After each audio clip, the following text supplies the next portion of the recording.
I'm Madeline Harvey, and welcome to day one of Mix Like a Pro, our 7-day vocal challenge. In today's lesson, we're going to talk about balance, why you need to start in a place of balance when you're exploring your mix, and we're also going to uncover what is the most important exercise you could possibly do for your voice. So if you like today's video, please be sure to give it a thumbs up or click that subscribe button below. I would love to see you here more often. The video that you're about to see was taken as a clip from a live lesson that was shot earlier today. If you want to watch the entire live, which includes about 3 full-length exercises, I invite you to click that join button below and become a member of this channel. As a member, you'll have exclusive access to all of our lives that we do every Monday and Thursday at 12 p.m. Central Standard Time. And if that's way too late for you or way too early, fear not, you'll have complete access to our members only area with over 70 plus hours of voice lessons. So again, click that join button below. It's just $4.99 a month, and your contribution helps to support our channel. That way we can continue to deliver awesome content for you. You ready to get started? Here we go.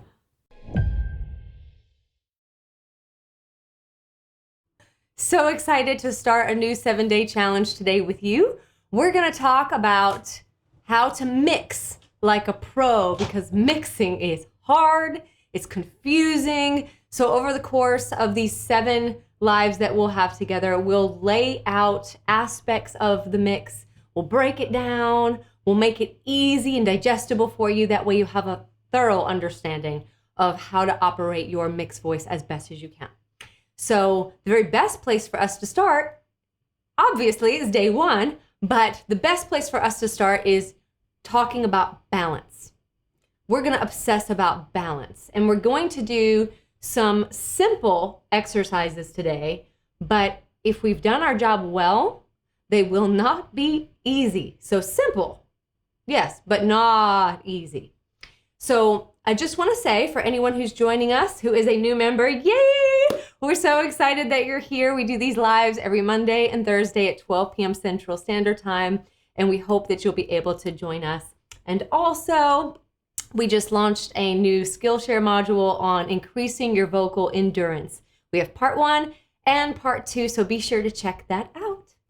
All right, guys, here we go. So we're going to start, because I know that mix is one of those aspects of voice that is probably the most confusing. And I don't think that it really needs to be, but we are going to start with simple exercises today that place us immediately in a mixed voice. So when we talk about mix, we're talking about a lot of different things. But if you're coming at it thinking, is a mix like a mixture, a joining of head voice and chest voice? Yes, you're right. But we want to go even simpler than that.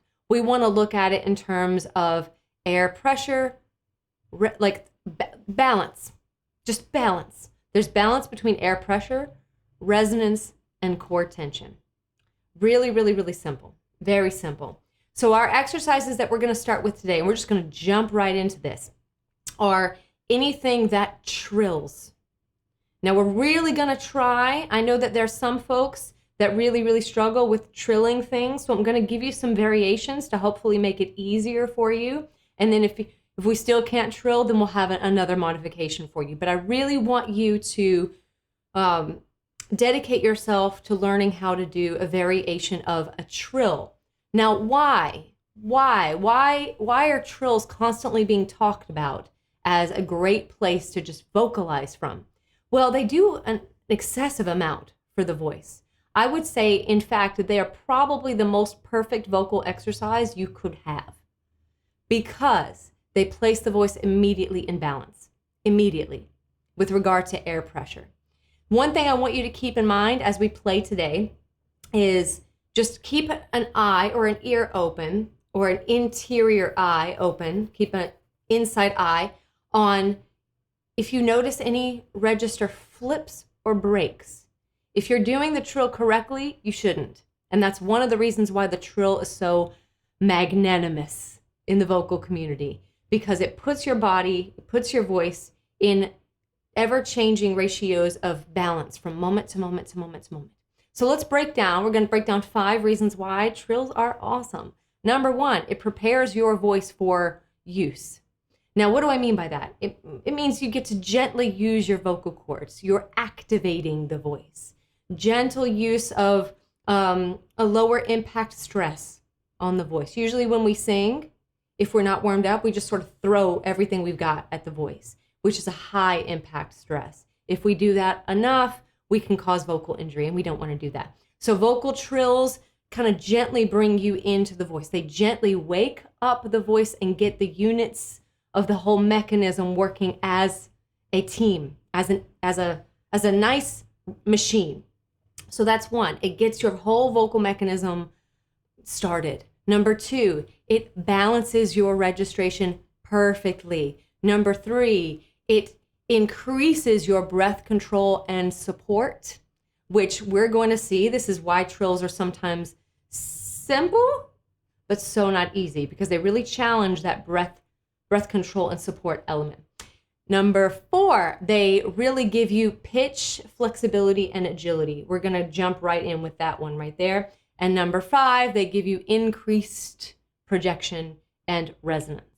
So we're just loving, singing the praises of trills. Now we've got a variation of trills, and I'm going to have you pick the one that you like the most. We're going to play with 4.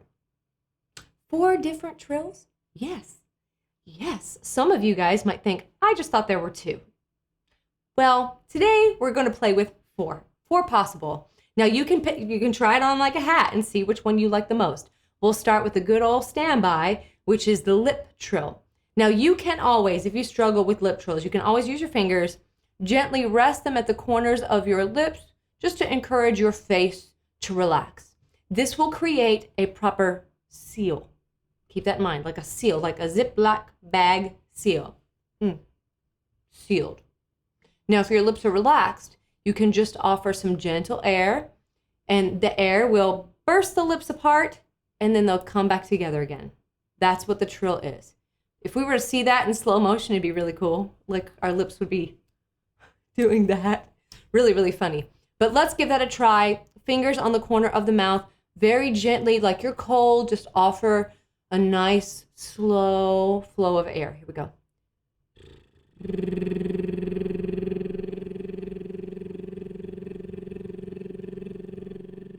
Good. Now if you're going, that's okay. That's a great start. But that intermittent herky-jerky is signifying that there's not a consistent flow of air. So I just want you to think, breathe out nice and slow. Let's try that again.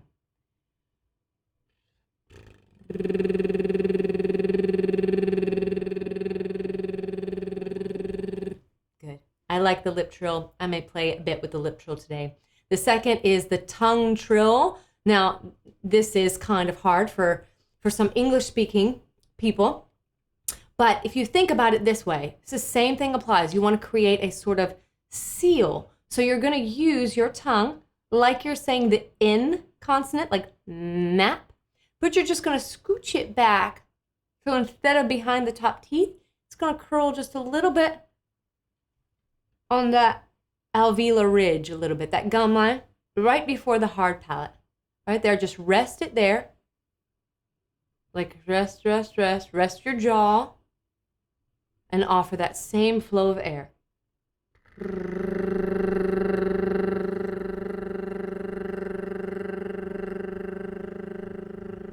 The trick for the tongue trill is keep your tongue as relaxed as possible. If I were to tense my tongue, it would be doing that.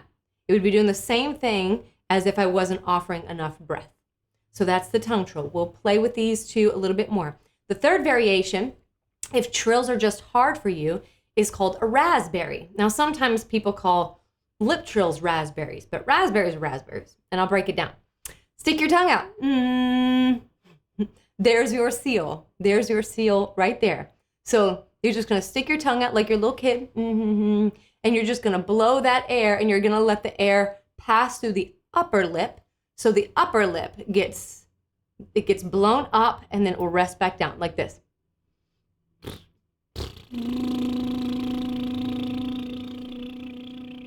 You can kind of see my upper lip going, woo. Yeah, that's basically what's happening. If you are really good at trills and you want to give a little bit more air pressure, if you want to play a little bit more with some air pressure, then the raspberry is a really good one, especially on higher notes. I'll remind you in a minute on that one. And then the fourth variation is, again, if you want to make it even harder, put your tongue trill inside of a muffle. So we're going to blow our cheeks filled with air like that, but keep that air going. So like, this will really give a heave-ho to the diaphragm, and it will pressurize interiorly your entire body. Then you're going to tongue trill inside of that, like this.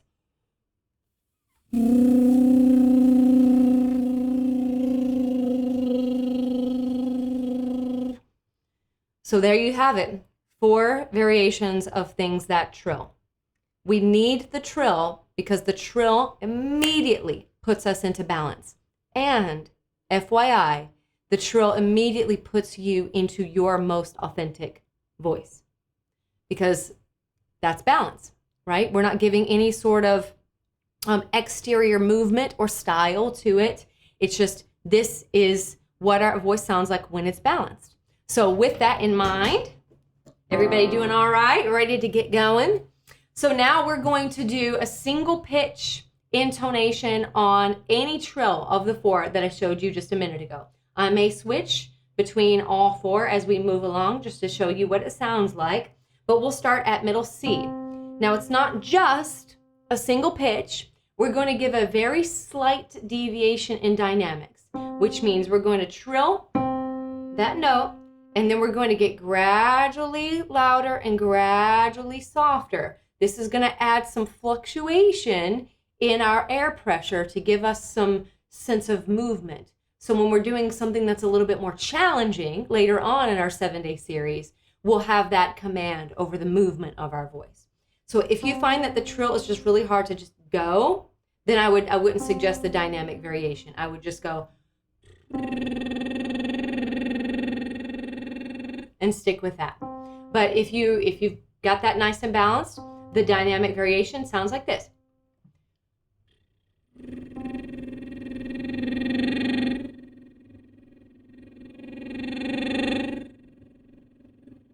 Now it's whatever you can do. Whatever you can do. Any movement will be good for me. So let's start middle C. Here we go.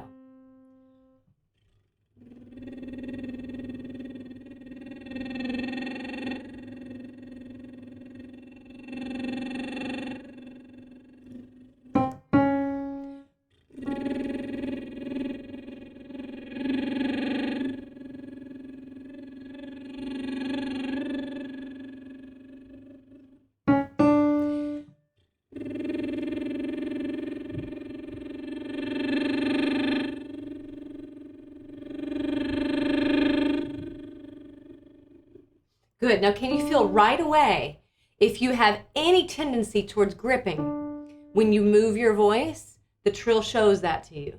You can feel that immediately. So this will take the pressure off of the larynx and it will kind of restore your movement back to the breath, which is where it belongs. Let's continue.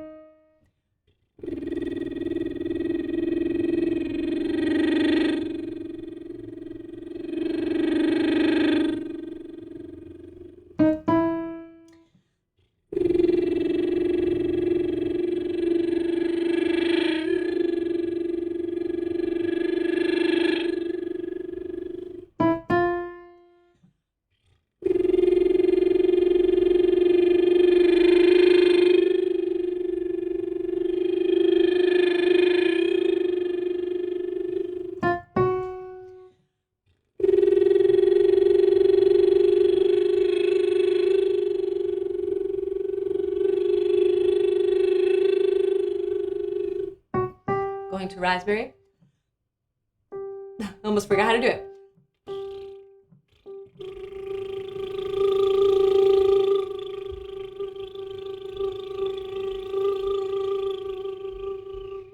Good. Now you can't hear that deviation of dynamics as much, but man, I can feel it.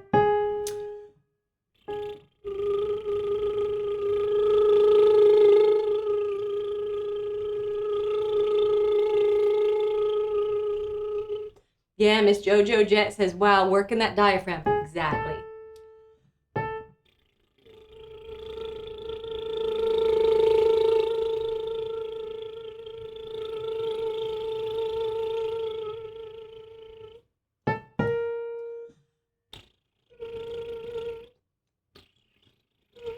Ooh.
Good.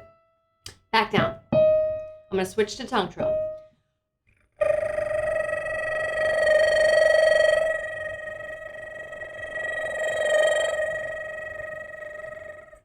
Remember, like a phoenix says, losing the trill on the higher, louder notes. Well, then don't make them louder. As you go higher, try to control. If that slight dynamic variation doesn't have to be loud. It can go from soft to medium soft. So if we're here,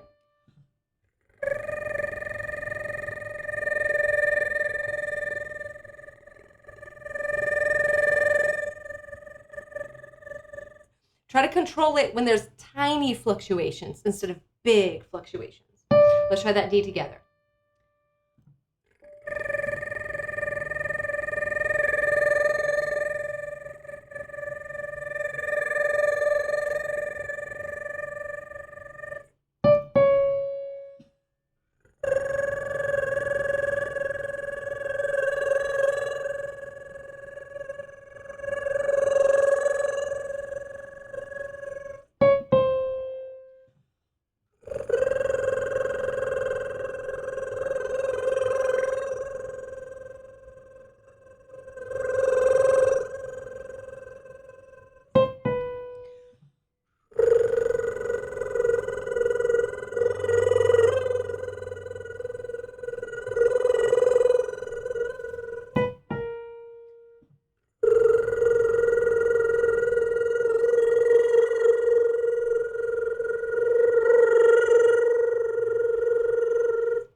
I'm going to try to switch to the raspberry now.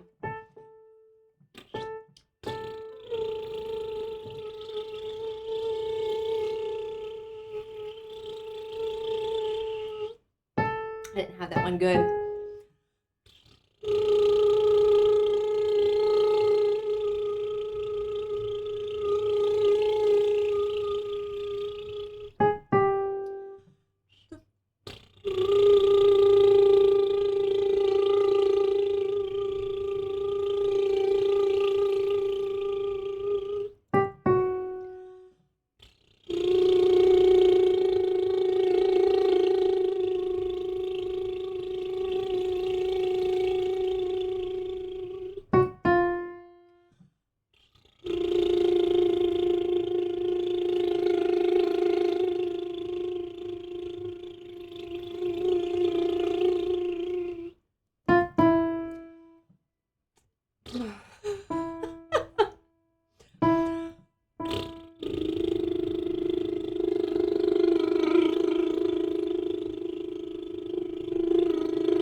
flipping back to lip trill.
Good, very good.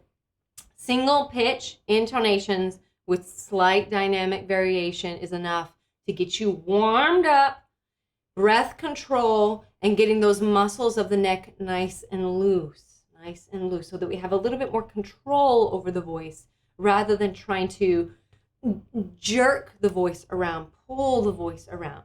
The challenge with this is staying relaxed as you're doing something that takes some dexterity to do. So don't fault yourself if it starts to be a little crude, especially on the raspberry. So if I've never done that raspberry before, I'm gonna stick the tongue out and I'm gonna let the tongue go fat in my mouth.